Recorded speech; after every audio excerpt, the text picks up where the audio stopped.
Hey there, folks. Welcome back to the Hirewell YouTube channel.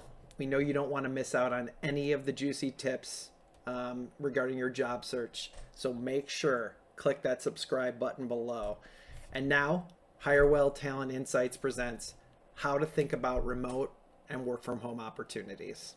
Welcome everyone to the CareerWell video series. First and foremost, thanks for tuning in. Today's topic that we wanted to talk about is something we're all kind of dealing with right now. And depending on when you watch this, maybe 3 years from now, people will forget what this felt like, but obviously a very hot topic, remote work and how kind of the landscape of the idea of work from home has changed during the pandemic. So to dig into the details, we have our very own Matt Hernandez joining me.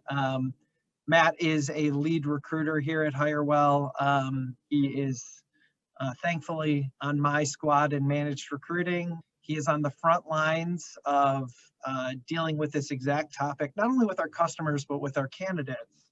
And he's here today to give us the deeper dive into what's going on out there. So nice to have you here, Matt. Nice to be here. Thanks for having me, Jeff.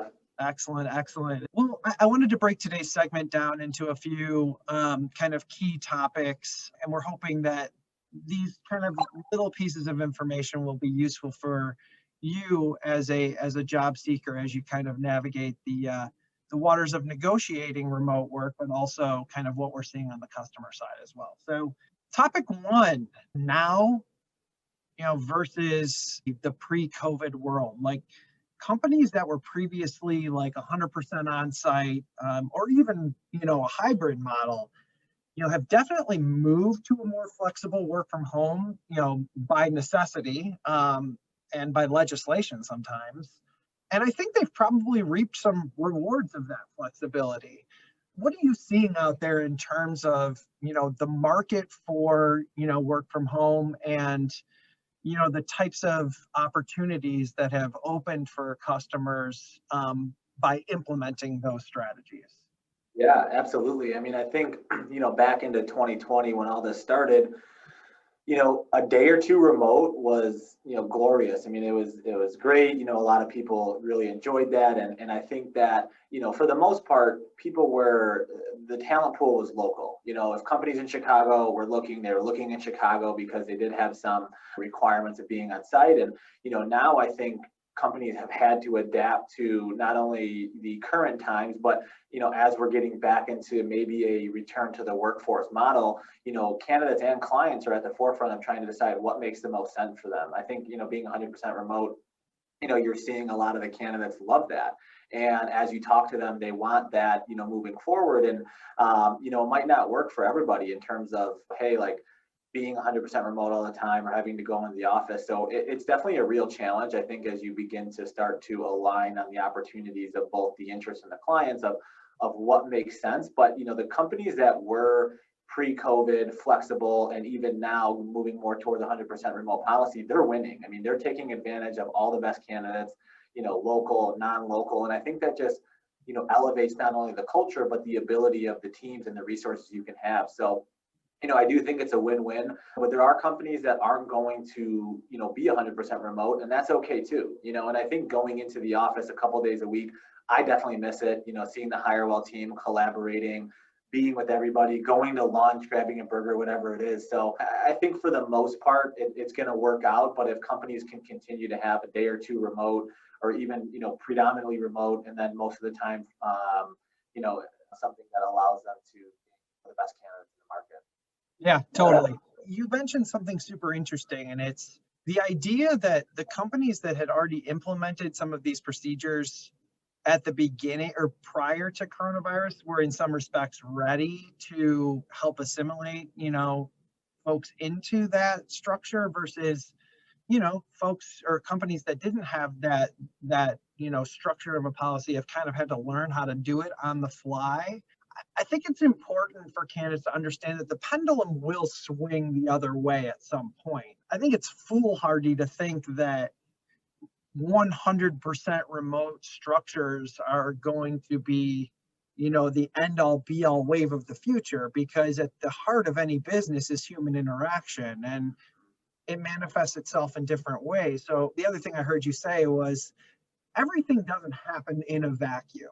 You have to be able to, evaluate each individual situation and say, all right, on the totem pole of things that I want as a candidate, like this company aligns with my values, it has a cool product, like I love the person that I'd report to. Does that sway you to go into the office 3 days a week? We can't answer that, but it's something that you need to come to grips with as a candidate to open, your net as far as possible. Sure. Yeah, I mean, candidates, but even current employees, like I think we look at it as a recruiting process, but, in terms of companies, not allowing for, candidates to either live in any place or be more flexible on the remote standpoint. I mean, a lot of people are moving out of Chicago, and, companies might be losing their talent to other, opportunities that are 100% remote. So I think there's a lot to consider when it comes to, the culture of the team, but, the companies that were able to have a flexible model pre-COVID, they didn't miss a step in terms of productivity, optimizing their team's ability to work remote. And I think they were winning.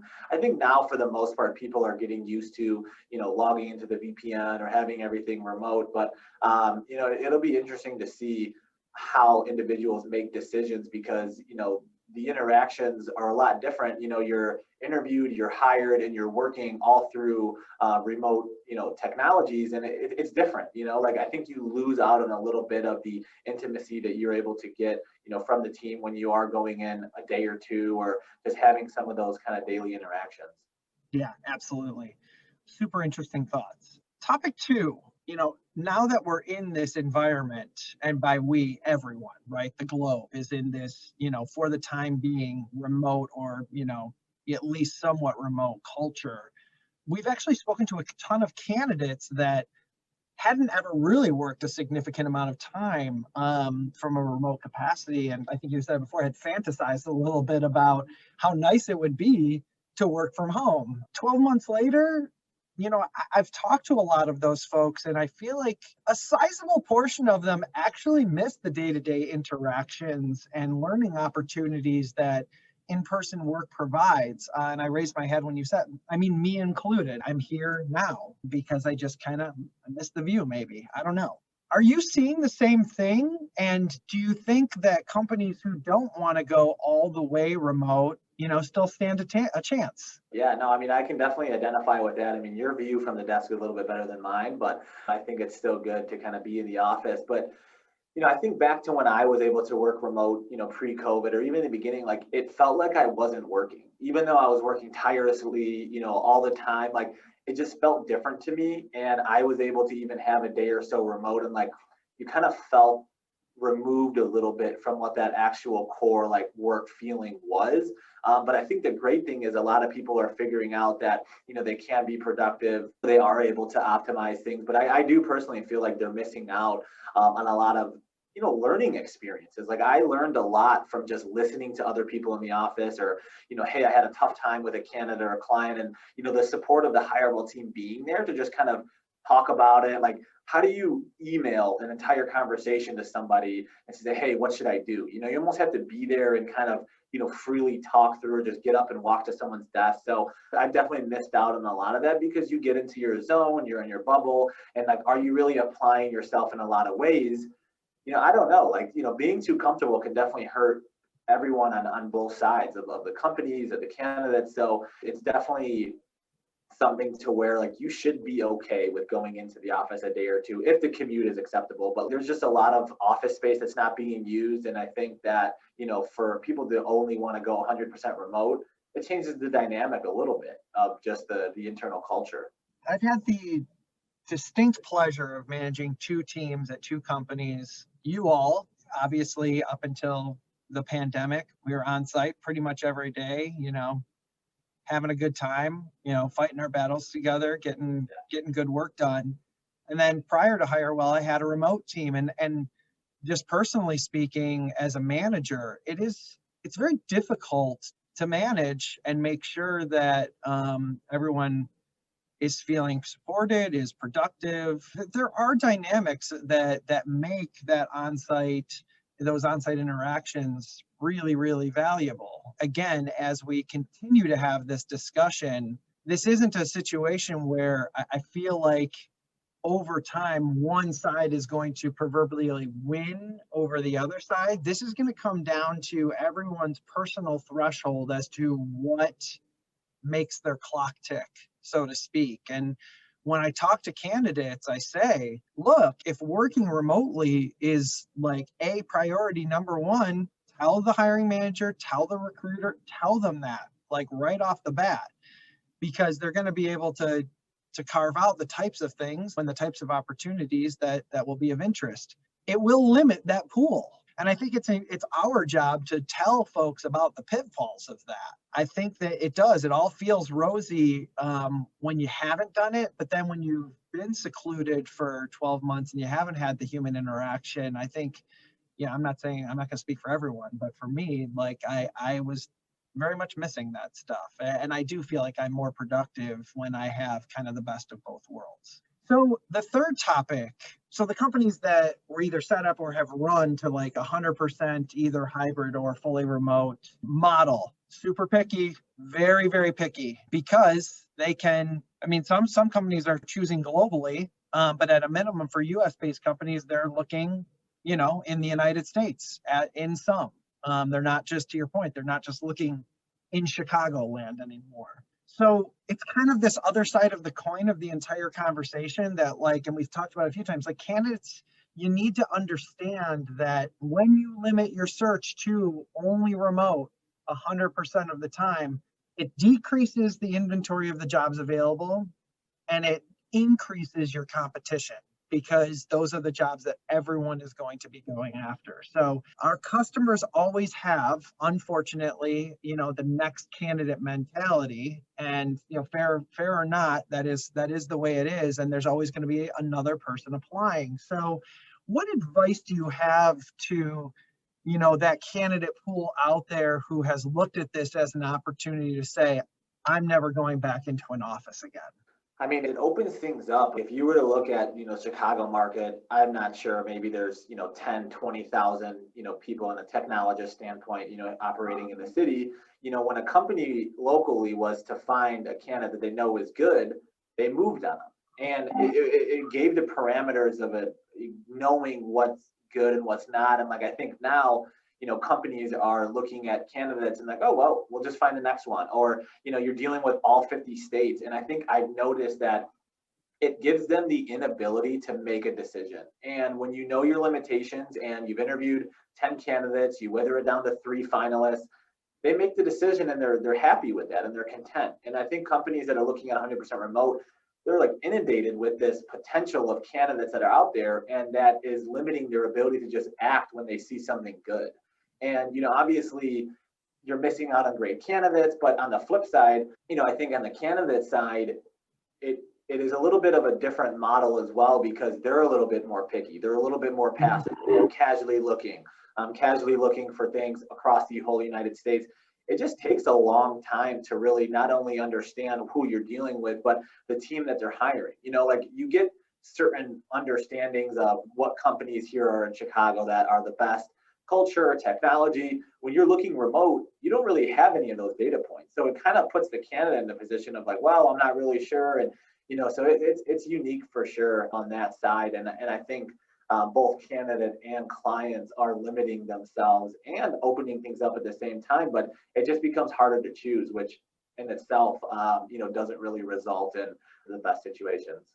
Boy, you talk about the black hole of recruiting, as you open it up nationwide, and the candidate inflow, just so for candidates out there who haven't seen the back end of an applicant tracking system, for a job that would have, attracted 73 applicants, locally to Chicago, if that's opened up nationwide, you're probably looking at 500 applicants. You put that across 20 open jobs, you can see how it becomes unsustainable to review all of those applications pretty quickly, right? So these are all just little tips and tricks. And again, there's no right or wrong way to do this. If you're really interested in remote, make sure that you're being honest about it as a candidate. And if you are out there applying, make sure that you're employing some of the tactics that we've talked about in other video series is in relation to networking, making sure that you're not just applying and hoping to get a response. Like,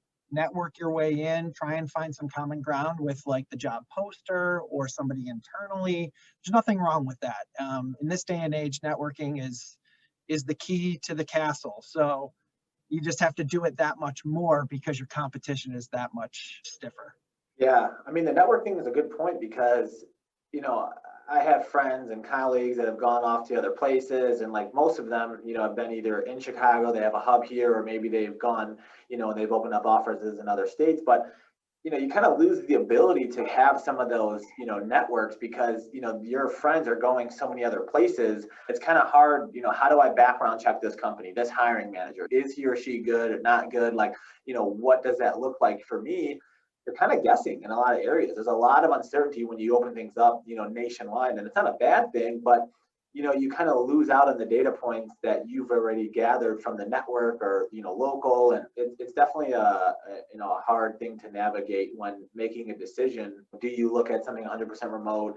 Do you want to go in a day or two a week? Looking at things 100% remote, you kind of don't have that opportunity to bond and just go out for a beer or lunch or anything. And that could be totally great for you. But me personally, I definitely think that's the best way to grow, is to surround yourself by great people and interact with them frequently. Well, look, I think first, I thank you for your insights, because I know you're talking to a lot more candidates than I am nowadays. Look, work location and its correlation to overall happiness, it doesn't exist in a vacuum, right? It's a completely subjective topic, and each individual has to make their own choices as to like what happiness means for them professionally. I think the upside of the pandemic is it's shown almost everybody in the professional world. I don't want to speak for everybody, but most folks have gotten a view into what it feels like to work remote, even a smaller portion of the time, all the way up to 100% of the time. So then from there, it's up to you as a candidate and as a prospective, job seeker to just say, all right, for this particular role, I really think the manager seems cool. It's a great product. It's, close to home. Like, yeah, I'm willing to go into the office because it seems like that is intrinsically intertwined with like why the culture is good. Conversely, that exact same thing can exist in an 100% remote opportunity. You invariably as a candidate just have to trust your gut, right? Totally. Yeah, no, I mean, you bring up some good points there, and there's not a one size fits all, but I think that, the market's hot right now, a lot of opportunities. We're seeing tremendous growth, a huge bounce back from last year. And I think, having opportunities is great, but then just figuring out what makes the most sense for you and allowing you to be the most successful, because, you can work in a new environment. Maybe your company, was more on site and then they transitioned remote, but you've had the chance to prove yourself, your work ethics and all those things. You might not get that same dynamic when you're 100% remote, and it might sound great and be a shiny new object. So it just kind of depends, like you said, what makes the most sense for you? How are you going to be successful in the team that you're surrounded by? So definitely some good points here. Awesome. Well, again, we hope that this was helpful. Continue to check out the other videos in the series. Check out the website, careerwell.io, if you haven't already. Thanks again, Matt, for joining us, and happy hunting out there, everyone.